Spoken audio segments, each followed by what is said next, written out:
बोल जयकारा बोल मेरे श्री गुरु महाराज की जय। श्री अमर ज्योति दर्शन ग्रंथ श्री आनंदपुर। प्रत्येक पर्व के कार्यक्रम अनुसार आपने संगतों को समय देते हुए प्रवचन फरमाए। संसार में जड़ अथवा चेतन, स्थूल अथवा सूक्ष्म, वर्तमान विश्व में जितनी भी वस्तुएं हैं, सब के अंदर कोई न कोई विशेषता पाई जाती है। उन सब पदार्थों का कोई न कोई उद्देश्य है। ये सब पदार्थ भोग सामग्री मनुष्य के उपयोग के लिए ही बनी है। मनुष्य इन सब को अपनी अपनी इच्छा के अनुसार प्रयोग में लाता है।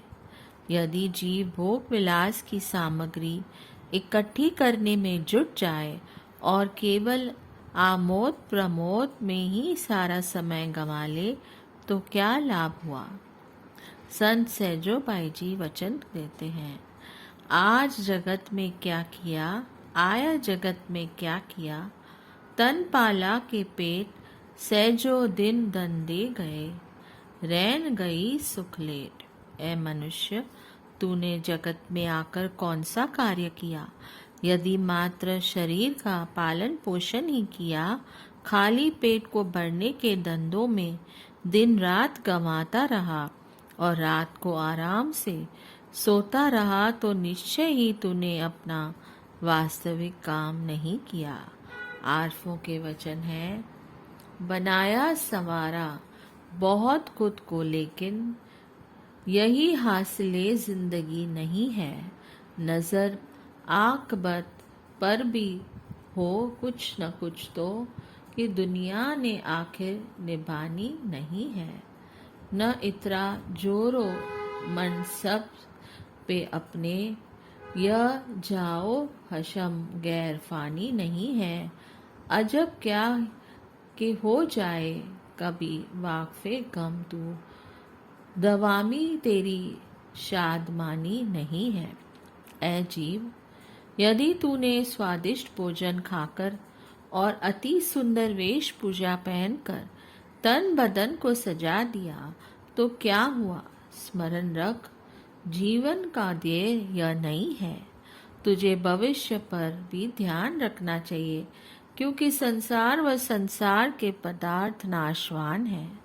यद्यपि तेरे पास उच्च पदवी है, धन ऐश्वर्य है, बाहुबल है, परंतु इनका अभिमान न कर। ये सदा रहने वाले नहीं हैं, क्षणभंगुर हैं।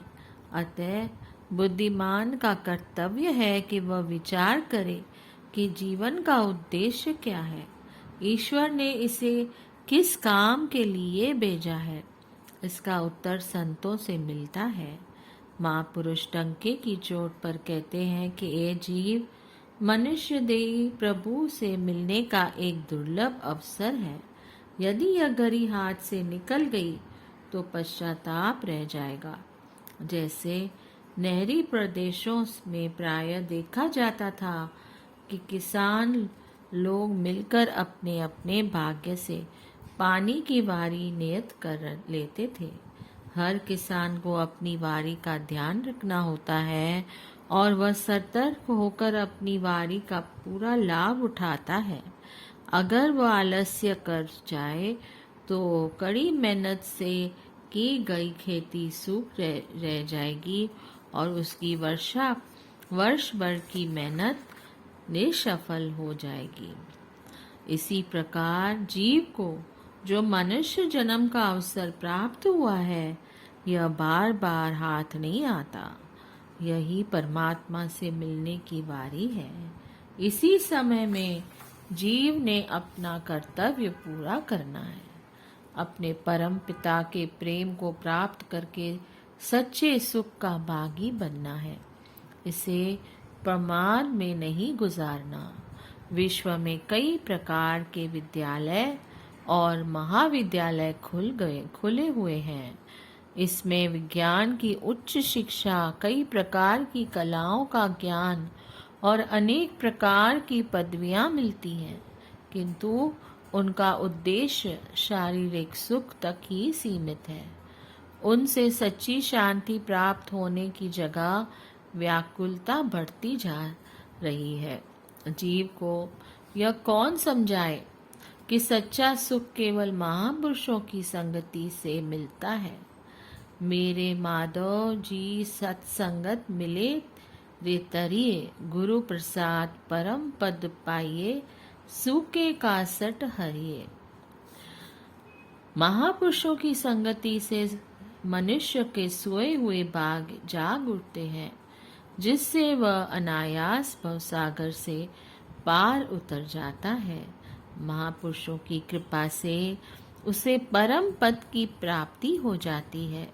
जैसे सूखे पौधों पर वर्षा हो जाने से फिर से हरियाली आ जाती है, इसी प्रकार मनुष्य के हृदय में विवेक, विचार और ज्ञान के पैदा होने पर पता चलता है कि जीवन का उद्देश्य क्या है। कैसे अमूल्य देही को प्राप्त कर क्या इसे धंधों, विषय भोगों और शरीर की पूजा में ही खो देना है। नहीं नहीं, गुरमुख इस सुदुर्लभ अवसर का पूरा लाभ उठाते हैं। यह ठीक है कि संसार के धंधे भी करने हैं, क्योंकि उनके बिना शारीरिक निवार नहीं हो सकता, परंतु जीवन के सर्वोत्कृष्ट कर्तव्य को ध्यान में रखते हुए उस पर भी आचरण करना है। फलस्वरूप अपने इष्ट देव की आराधना करते हुए और उनकी चरण शरण में संगति से पारमार्थिक ज्ञान प्राप्त करके और परम सुख व शांति को उपलब्ध करके अपने जीवन को सफल करना है। उन्हीं दिनों लंदन में एक परिवार श्री दर्शन के लिए आया हुआ था। श्री सद्गुरुदेव जी महाराज भक्त्यानियों की तरफ एक बिल्डिंग का निर्माण करवा रहे थे। वहां पर सब शरणागत मिस्त्री व भक्त जन सेवा में संलग्न हुए थे। श्री गुरुमा जी स्वयं वहां विराजमान होकर सेवा कार्य करवा रहे थे। वह परिवार भी वहां आया। श्री गुरुमा जी ने फरमाया, भक्त जी, कल आपने यहाँ देखा कि इस बिल्डिंग पर अभी चौखट भी नहीं रखी गई थी, लेकिन आज देख रहे हैं कि यह एक मंजिल तक बनकर तैयार हो गया है। क्यों? लंदन में भी ऐसे होता है क्या? भक्त जी ने विनय की, महाराज, आपके यहाँ तो विश्वकर्मा को भी आदेश दे वही तक क्षीण हो जाएगा। लंदन में तो मिस्त्रियों को दैनिक मजदूरी भी पाउंड्स के हिसाब से देनी पड़ती है, तो भी वे एक दिन में 3 फुट ऊंचाई से अधिक दीवार नहीं बनाते। श्री वचन हुए, भक्त जी, विश्वकर्मा तो इस सेवा को करने के लिए तरसता है। हमारे ये शरणागत सेवक ही सब विश्वकर्मा हैं। इनके अंदर दिन रात निष्काम भावना से सेवा में जुट जाने की जो उमंग है, उसकी मिसाल कहीं भी देखने को नहीं मिलती। उसी समय आपने सब भक्तों को पास बुलाकर प्रसाद दिया और लंदन वाले भक्त की वार्ता सुनाई।